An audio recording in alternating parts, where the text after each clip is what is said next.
Hey, hello everyone, Namaste, Radhe Radhe. Welcome to my YouTube channel. Myself, Manika. I hope you are doing great in your life. I'm a service provider as a teacher and a guider of your, and I'm providing to you some free content of related to the business statistics subject, as you know, and I hope it will help a lot in your studies and as well as in your education field. So let's begin. As you know, we are doing chapter number 6, measures of central tendency, and we have done the topic of graphic presentation of median and quartiles. Now let's move on the next topic, unequal class intervals. Even if a continuous series is given in ascending or in descending order, having unequal class intervals, we can compute quartiles, deciles and percentiles. तो इसमें यही है कि अगर continuous series ascending और descending order में unequal class interval से भी गिवन है तो हम क्वार्टाइल, डिसाइल, परसेंटाइल्स तब भी हम कंप्यूट कर सकते हैं. ठीक है. सो कैसे होगा? So this is the next illustration number 35. So let's see. Find median, quartile 1 and quartile 3 by arranging the data first in ascending order and then in descending order. ठीक है. Wages given है below 10, 40, 60, 70, 100. Number of employees given है 5, 20, 32, 37 and 40.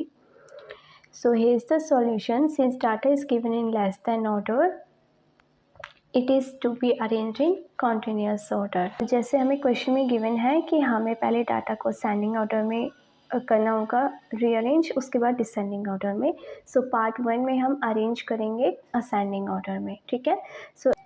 So x जो है वो basis हो जाएंगे like 0, 10, 10, 40, 40, 60, 60, 70 and 70, 100. ठीक है. फ्रीक्वेंसी हो जाएगी नंबर ऑफ एम्प्लॉयज़ 5. अब यहाँ पे लेस देन फॉर्म में है तो हम क्या करेंगे, माइनस करेंगे. जैसे कि देखो 5, 15, 12, 5, 3 ये आ रहा है. ठीक है. इसे कैसे कैलकुलेट करेंगे? 5 का 5, फिर 20 में से 5 माइनस करेंगे 15 आएगा. 32 में से 20 माइनस करेंगे 12 आएगा. 37 में से 32 माइनस करेंगे 5 आएगा.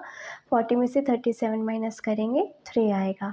तो इस तरीके से जो है वो फ्रीक्वेंसी कंप्यूट होगी. ठीक है. इसका टोटल करेंगे n = 40. फिर फ्रीक्वेंसी की हेल्प से क्यूमुलेटिव फ्रीक्वेंसी को कैलकुलेट करेंगे. सो 5 का 5, 5 में 15 ऐड करें 20, 20 में 12 ऐड किया 32, 32 में 5 ऐड किया 37 एंड 37 में 3 ऐड किया 40. ठीक है. उसके बाद फॉर्मूला पुट करेंगे. Median equal to n/2 item. So n means 40 divide by 2. 2 को 40 से डिवाइड करेंगे सो 20 आइटम आएगा. फिर 20 को देखेंगे कि क्यूमुलेटिव फ्रिक्वेंसी में किस नंबर के नियर लाई करेगा. So it lies in cumulative frequency 20 and against class interval 10 to 40. सो 20 जो है वो 20 के ही नियर लाई करेगा बिकॉज 5 जो है वो इससे स्मॉलर हो जाएगा और 32 जो है वो इससे बिगर हो जाएगा. ठीक है. सो 20 एंड इसके सामने वाला x जो है वो 10, 40 होगा. फ्रीक्वेंसी जो है वो 15 होगी. ठीक है. कॉन्टिन्यूस का फॉर्मूला पुट करेंगे मीडियन का. सो उसमें हम क्यूमुलेटिव फ्रिक्वेंसी जो है वो 5 लेंगे. ठीक है. एज यू न्यू इनका फॉर्मूला लगाएंगे कॉन्टिन्यूस का. तो L1 + n/2 - CF/f इंटू में आए. फिर वैल्यू पुट करेंगे. सो L1 यानी कि lower limit of the continuous series तो 10 हो जाएगा क्योंकि 10, 40 होता है तो 10 हो जाएगा. प्लस n/2 जो है वो 20 अभी हमने फाइंड आउट किया था. माइनस CF हम 5 लेंगे, अभी मैंने आपको बताया था. एंड फ्रिक्वेंसी जो है वो उसके सामने वाली 15 हो जाएगी. इंटू में आई जो है वो 30 होगा क्योंकि गैप जो है 10 और 40 के बीच में वो कितना होगा, 30 का होगा. ठीक है. इक्वल टू इसको कैलकुलेट कर लो. 10 का 10 प्लस 20 में से 5 माइनस किया 15 डिवाइड बाय 15 का 15 इंटू में 30. 15 को 15 से आप डिवाइड करेंगे 1 आएगा. 1 को 30 से मल्टीप्लाई करेंगे 30 ही आएगा. 30 को 10 में ऐड कर देंगे तो 40 आएगा. तो मीडियन की वैल्यू जो है वो हमारी क्या आई है, 40.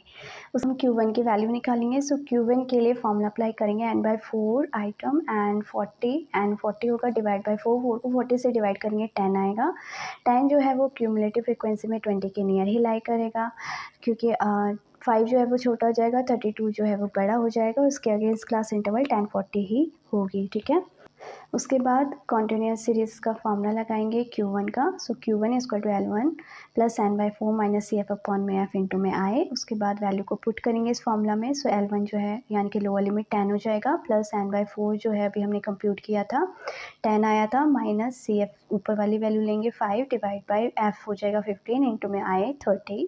उसके बाद इसको कैलकुलेट करेंगे। सो 10 का 10 प्लस 10 में से 5 माइनस किया 5 डिवाइड बाई 15 इंटू में 30 कैलकुलेट करेंगे। सो 10 का 10 प्लस 5 3 ज़ा 15 150 डिवाइड बाई 15 15 को 150 से डिवाइड करेंगे 10 आएगा, 10 में 10 ऐड किया तो 20 आया, तो क्वार्टर 1 की वैल्यू जो है वो 20 आएगी। उसके बाद क्वार्टर 3 का फॉर्मूला अप्लाई करेंगे। सो क्वार्टर 3 के लिए 3 n/4, सो 340/4, ठीक है। 4 को 40 से डिवाइड करेंगे 10 आएगा, 10 को 3 से मल्टीप्लाई करेंगे 30 आएगा। 30 जो है वो क्यूमुलेटिव फ्रिक्वेंसी में 32 के पास लाई करेगा और इसकी अगेंस्ट क्लास इंटरवल जो है वो 40-60 होगी, ठीक है। मैं आपको यहाँ पे दिखा भी देती हूँ। 32 के पास लाई करेगा 30, ठीक है। उसके बाद इसके अगेंस्ट वैल्यू 40-60, फ्रीक्वेंसी 12 हो जाएगी। लेकिन जब हम कॉन्टिन्यूस सीरीज़ का फॉर्मूला लगाएंगे क्वार्टर 3 के लिए तो उसमें सी एफ हम 20 लेंगे, ठीक है। देन फॉर्मूला लगाएंगे Q3 equal to L1 plus 3n/4 minus C F upon में एफ इंटू में आई। लोअर लिमिट 40 होगा, प्लस 3n/4 अभी हमने कैलकुलेट किया था 30 आया था, माइनस सी एफ 20 लेंगे, अभी मैंने आपको बता ही दिया, ठीक है। एफ हमारी 12 होगी, इंटू में आई 20। उसके इसको कैलकुलेट कर लो। 40 का 40 प्लस 30 में से 20 गए 10 डिवाइड बाई 12 इंटू में 20। उसके बाद इसका कैलकुलेशन करेंगे। सो 40 प्लस 200 डिवाइड बाई 12 को 200 से डिवाइड करेंगे। सो 16.66 आएगा, उसको 40 में ऐड कर देंगे तो 56.67 आएगा। तो इस तरीके से हमारी जो क्वार्टर 3 की वैल्यू है वो भी फाइंड आउट हो जाएगी। अब हम इस पार सेकेंड जो है वो करेंगे इसका, ठीक है। इसको हम नेक्स्ट वीडियो में कंटिन्यू करेंगे बिकॉज़ वीडियो जो है वो फिर बहुत लेंदी हो जाती है, ठीक है। इसी क्वेश्चन से हमें डिसेंडिंग ऑर्डर में अरेंज करके फिर वैल्यू जो है वो फाइंड आउट करनी है मीडियन की एंड क्वार्टाइल्स की, ठीक है। सो वैसे ये क्वेश्चन आप खुद भी कर सकते हैं, ठीक है, बट मैं आपको करके फिर भी दिखाऊंगी। So thank you so much everyone and always be happy and stay healthy and be positive and may God bless you. Radhe Radhe. Don't forget to like and subscribe.